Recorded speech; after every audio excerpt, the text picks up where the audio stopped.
تیار کردہ علمی کیسٹ گھر کیسٹ اور سی ڈی ملنے کا پتہ نو فہمان ہے۔ علمی کیسٹ گھر دکان نمبر 5 فاطمہ پلازا بالمقابل مدنی مسجد پڈلبی ایریا کراچی۔ Phone number 63400813۔ تشریف لے گئے تو آپ نے جنت میں قرآن کی تلاوت کی آواز سنی۔ آپ نے کہا یہ کون تلاوت کر رہا ہے؟ کہا جی نعمان بن حارثہ کی تلاوت ہے۔ نعمان مدینے میں، تلاوت جنت میں۔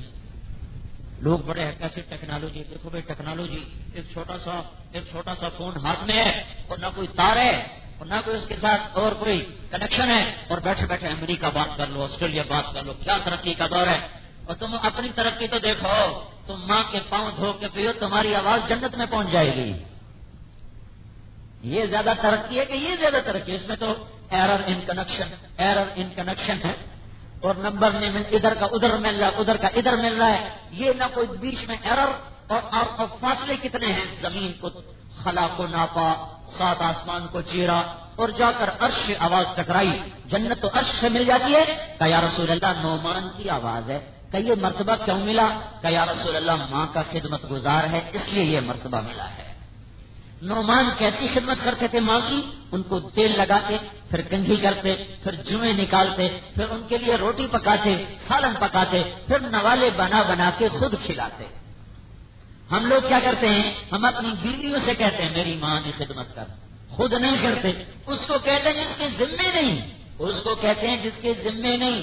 ذمے میرے ہے میری ماں کی خدمت، میری بیوی کے ذمے نہیں ہے میری ماں کی خدمت۔ وہ کرے تو اس کی نیکی ہے، لیکن نہ کرے تو وہ گناہگار نہیں ہے، گناہگار میں ہوں۔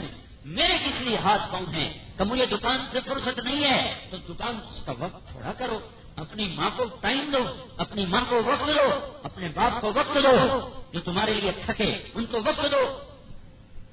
جو صبح صبح ماں باپ کی زیارت کر لے، صرف دیکھ لے اور کچھ بھی نہ کر، تو صبح سے شام تک جنت میں 2 دروازے اس کے کھل جاتے ہیں۔ بیٹا بن کے دکھاؤ بیٹا، بیٹیاں بن کے دکھاؤ بیٹیاں۔ حضرت علی سے کسی نے پوچھا حسن کیسا ہے آپ کا بیٹا؟ آپ نے کہا رات کو چلتا ہوں تو آگے چلتا ہے، رات کو میں چلوں تو آگے چلتا ہے، تاکہ کوئی چھپا دشمن وار کرے تو میرے اوپر ہے، میرے باپ پر نہ ہے۔ دن کو چلوں تو میرے پیچھے چلتا ہے کہ آگے تو میں خود دیکھتا ہوں کہ پیچھے سے کوئی دشمن وار کرے تو میرے اوپر آئے، میرے باپ پر نہ آئے۔ جس کمرے میں بیٹھا ہوں اس کی چھت پہ نہیں چڑھتا کہ باپ کے اوپر نہ ہو جاؤں۔ روٹی کھانے میرے ساتھ بیٹھتا ہے تو جب تک میرا ہاتھ پلیٹ میں رہتا ہے اپنا ہاتھ آگے نہیں بڑھاتا کہ باپ کی من پسند بوٹی کہیں میں نہ اٹھانا۔ ایسے بیٹے بن کے دکھاؤ۔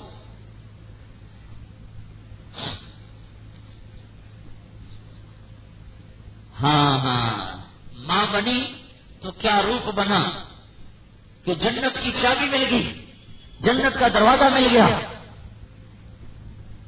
موسیٰ علیہ السلام نے کہا یا اللہ میرا جنت کا ساتھی تو بتا۔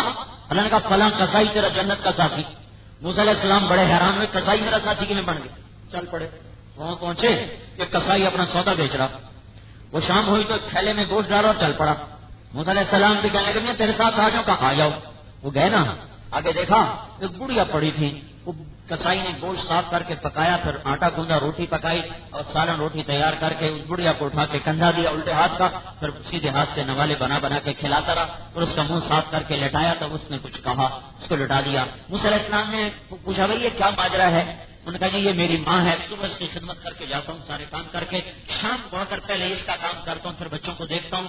تو موسیٰ علیہ السلام نے کہا یہ کیا کہہ رہی تھی؟ وہ کہنے لگا جی کیا بتاؤں کیا پاگل اماں ہے، جب بھی خدمت کرتا ہوں تو کہتی اللہ تجھے جنت میں موسیٰ کا ساتھی بنائے۔ میں کتھے تھے موسیٰ کتھے ہیں، میں کسائی ہو موسیٰ میں کتھے تھے موسیٰ کتھے؟ تو موسیٰ علیہ السلام نے کہا نہیں تیری ماں نے تجھے موسیٰ سے ملا دیا ہے، تجھے جنت کا ساتھی بنا دیا ہے۔ یہ ماں ہے، ماں جو تمہارے لیے راتوں کو جاگی اور دن کو تڑپی، اپنی چھاتیوں کو تمہارے لیے اس نے چشمہ بنایا، اپنی گود کو تمہارے لیے پنگھوڑا بنایا، تمہارے رونے پر وہ چیخی اور چلائی، تمہارے پیشاب دھوئے، تمہارے پخانے دھوئے، تم سوتے تھے وہ اٹھ کے تمہارے لیے روئے کو رو کے دعائیں کرتی تھی۔ حضرت عمر کے پاس ایک شخص آیا، امیر المومنین میری ماں نے میرے پیشاب پخانے دھوئے اور میرے پوتڑے دھوئے، میری ماں ایسی معذور ہے کیا میں اپنی ماں کی وہی خدمت کر رہا ہوں جو میری ماں نے میری کی تھی، تو کیا میں نے ماں کا حق ادا کر دیا؟ تو حضرت عمر نے کہا ہرگز نہیں۔ کہا وہ کیسے؟ کہ تیری ماں تجھے پالتے ہوئے دعائیں کرتی تھی یا اللہ اس کی زندگی دراز کر، تو اپنی ماں کی خدمت کرتے دعائیں کرتا یا اللہ اس کو جلدی اٹھا، تھک گیا ہوں، اس کو جلدی اٹھا۔ اور جی مولوی صاحب دعا کرو اما جی واسطے ہوں خیر ہو جائے، خیر ہو جائے کی مطلب ہوں مر جائے، دعا کرو اللہ ابا جی تے رحم کر دے، کی مطلب ہوں ساری جان چھڑ دے گا۔ ایک آدمی عبید اللہ بن عمیر کے پاس آئے، کہنے لگا حضرت اپنی ماں کو خراسان سے کندھوں پہ اٹھا کے چلاؤں، سن رہے ہو خراسان یہ ایران میں ہے اور مکہ کہاں ہے؟ آدھا خراسان ایران میں ہے، آدھا افغانستان میں ہے، خراسان سے ماں کو لے کے چلاؤں اور بیت اللہ تک آیا ہوں اور حج کرایا ہے، کیا میں نے ماں کا حق ادا کر دیا؟ انہوں نے فرمایا ابھی ایک گھونٹ دودھ کا بھی حق ادا نہیں ہوا ظالم، جو تیری ماں کی چھاتی کو تو نے 2 سال نوچا اس میں سے ایک گھونٹ کا بھی حق ادا نہیں ہوا۔ عزت دو اپنی ماؤں کو، عزت دو، ہمارے تو مر گئے ہیں، تمہارے زندہ ہیں تو قدر کرو، ان کی دعائیں اللہ کا عرش ہلا دیتی ہیں اور ان کی ہائے بھی اللہ کے عرش کو ہلا دیتی ہے۔ یہ اخلاق زندگی کو بناتے ہیں۔ دیکھو میاں بیوی کی محبت اولاد کی اطاعت گھر کو خوبصورت بناتی ہے، نہ کہ کم بچے خوشحال گھرانا۔ دیکھو بچے 2 ہی اچھے، ٹھیک ہے جی، ہومن 2 تو ہومن سب پھر کی کر سو تھا ایک جو ڈنگے پتر بھی آکے بھوک نہیں، بیٹی آکے بکواس نہ کر، اب کیا کرو گے؟ میں نے ان کانوں سے سنا ہے ایک بیٹی اپنی ماں کو کہہ رہی تھی بکواس نہ کر، اور اس کی ماں کے موٹے موٹے آنسو اس کی گالوں پر ڈھلک رہے تھے۔ کم بچوں سے گھر خوشحال نہیں ہوتا، فرما بردار بچوں سے گھر خوشحال ہوتا ہے۔ میری چاچی کے 6 ہی 2، ایک بیٹا ایک بیٹی، قدرتی نسل بانج، ہمارے خاندان میں ایک نسل بانج ہے، ان میں اول تو ہوتا نہیں، ہو تو بہت کم، 2، صرف 2۔ اور میری چاچی کہتی شالا کسی دے 2 نہ ہوں، شالا کسی دے 2 نہ ہوں۔ بیٹی کی شادی ہو گئی، وہ چلی گئی سسرال، بیٹے کے سر پہ ذمہ داریاں گھر کی باہر کی، اور وہ نوکروں کے آسرے پر بیٹھی ہے، 1 ایکڑ میں گھر ہے اور وہ بیٹھی دیواروں کو تکتی رہتی ہے۔ میرے بھائیوں کم بچوں سے گھر خوشحال نہیں ہوتے ہیں، گھروں کی خوشحالی فرما بردار اولاد سے ہوتی ہے، اور گھر کے رونق میاں بیوی کی محبت سے ہوتی ہے۔ بیوی میں اطاعت نہ ہو، خامن میں محبت نہ ہو، بیوی میں وفا نہ ہو، خامن میں محبت نہ ہو تو گھر تو آ گئے۔ آپ نے فرمایا بہترین مسلمان وہ ہے جو بیوی سے اچھا سلوک کرے۔ پھر عورتوں کو سمجھایا، ایک عورت نے کہا یا رسول اللہ میری شادی ہونے والی ہے، میرے خامن کا میرے اوپر کیا حق ہے؟ آپ نے فرمایا تیرے خامن کے سر سے لے کر پاؤں تک پھوڑے ہوں، پھوڑوں میں پی پہ رکھ رہا ہو، تو زبان سے چاٹ چاٹ کے اپنے خامن کے پھوڑے صاف کرے تو بھی تو نے اپنے خامن کا حق ادا نہیں کیا۔ کیا کریں، باتیں ہی رہ گئیں، چلو سن تو لو، کبھی عمل بھی ہو ہی جائے گا۔ تبلیغ ان چیزوں کو زندہ کرنے کی محنت ہے، تبلیغ ان چیزوں کو وجود میں لانے کی محنت ہے۔ اس کو سیکھو، اخلاق سیکھو، بیٹیوں کو اخلاق سکھاؤ، بیٹوں کو اخلاق سکھاؤ، کسی نے ان کے ساتھ رہنا ہے اور چلنا ہے، معاف کرنا، درگزر کرنا سیکھو تو زندگی خوشگوار گزرے گی۔ تبلیغ اس کو سیکھنے کی محنت ہے بھائی اور بہنوں۔ پچھلی پر توبہ کرو، اگلی کی نیت کرو۔ میرا ارادہ تو تھوڑی دیر بات کرنے کا تھا، پر ایسے ہی احباب جمع ہے، میر حال دل کہہ لے، پھر التفات دلے دوست نہ رہے نہ رہے۔ اتنا مجمع تو نہ عورتوں کا اکٹھا ہوتا ہے، مرد تو پھر بھی مل جاتے ہیں، پر عورتوں کے اتنے مجمع کو روز روز اکٹھے نہیں ہوتے۔ میرے جی میں آیا کہ میں حضور کی معاشرت بھی بتا دوں، زندگی بھی بتا دوں، مقصد بھی بتا دوں، راستہ بھی بتا دوں۔ اس کو سیکھو، یہ بن سیکھے نہیں آتا۔ تبلیغ کا نکلنا اس کو سیکھنے کی محنت ہے، یہ کسی فرقے کی نہیں، کسی مسلک کی دعوت نہیں، کسی فرقے کی دعوت نہیں، یہ دین کی دعوت ہے، یہ دین کی دعوت ہے۔ یہ دین کی دعوت تھی تو 6 بر اعظم میں پھیل گئی اور ہر مکتب کا مسلمان اس میں آ کے ہدایت پانے لگا، زندگیاں بدلنے لگیں۔ تو میرے بھائیو بہنوں، آج پچھلی پر توبہ کرو، اگلی اللہ رسول کے مطابق گزارنے کی نیت کرو، اپنی اولاد کو نمازوں پہ لاؤ، اپنی بچیوں کو پردے پہ لاؤ، بچپن سے پردے پر لاؤ۔ جب وہ جوان ہو جائے گی پھر پردہ کیسے کرے؟ میں ایک اسکول کے سامنے سے گزرا، ایک ماں نے بچی کو چھوڑا، 8-9 سال کی بچی، اس کی ساری پنڈلیاں ننگی اور اس کی سارے بازو ننگے، اسکول کی وردی ہے یہ۔ تو مجھے اتنا رونا آیا، کئی دن میں روتا رہا، یہ بچی کو ماں ہی ننگا کر کے لے جا رہی ہے، کل اس کو کون سمجھائے گا کہ تو فاطمہ کی بیٹی ہے، تیرے لیے جسم کا چھپانا فرض ہے، اسے کون سمجھائے گا؟ اسے بھائیو بہنوں، پچھلی پر توبہ کرو، اگلی کے لیے اللہ رسول کی اطاعت کے جذبے بھرو اور اس کو لے کر دنیا میں پھرو۔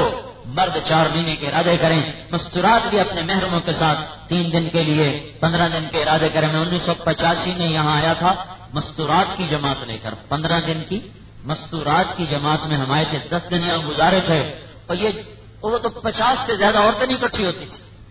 اب تو نہ کوئی گھر ملتا ہے، اس لیے تو میں مستورات میں بیان نہیں کرتا ہوں، کوئی اتنی زیادہ آ جاتی ہیں کہ بیٹھنے کی مسئلہ بن جاتا ہے، کیونکہ پردے کا مسئلہ ہے۔ اللہ کا احسان ہوا، اللہ نے ہوا چلائی، رجوع ہوا، اور اللہ تعالیٰ نے عورتوں میں بھی شوق پیدا کیا، مردوں میں بھی شوق پیدا کیا۔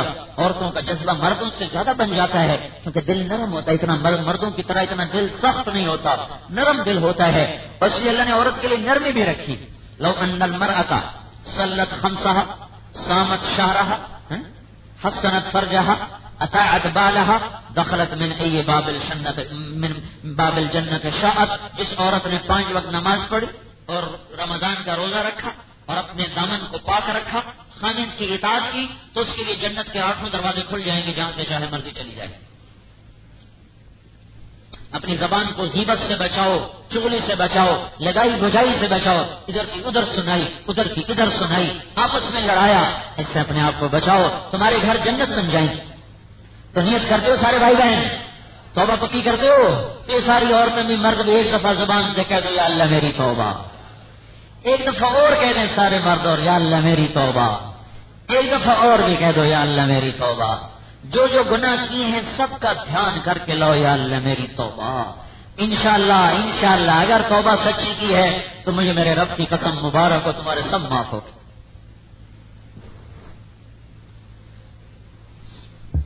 اللہ بڑا کریم ہے، ڈرنے کی بات کوئی نہیں ہے۔ معافی مانگنے والے بنو، وہ معاف کرنے میں بہت جلدی کرتا ہے، بہت جلدی کرتا ہے۔ تم معافی مانگنے کی ہمت کرو، وہ معاف کرنے میں دیر نہیں کرتا۔ تو اب بولو بھائی، ساری دنیا میں اس پیغام کو لے کے جانا ہے، مردوں کے اعتبار سے نہیں، عورتوں جو یا محرم آئے بیٹھے مرد، یہ بھی اندر مستورات بھی 15 دن اپنے محرموں کے ساتھ اور 3 دن نقد مستورات کی جماعت چاہیے۔ چلے 4 مہینے کے نام ابھی نہیں لکھیں گے، صرف 3 دن کے لیے اپنی عورتوں کے ساتھ کون نکلے گا وہ بھائی کھڑا ہو کے نام بتائے، اندر عورتیں نام پیش کریں، باہر آپ نام پیش کریں۔ ماشاء اللہ۔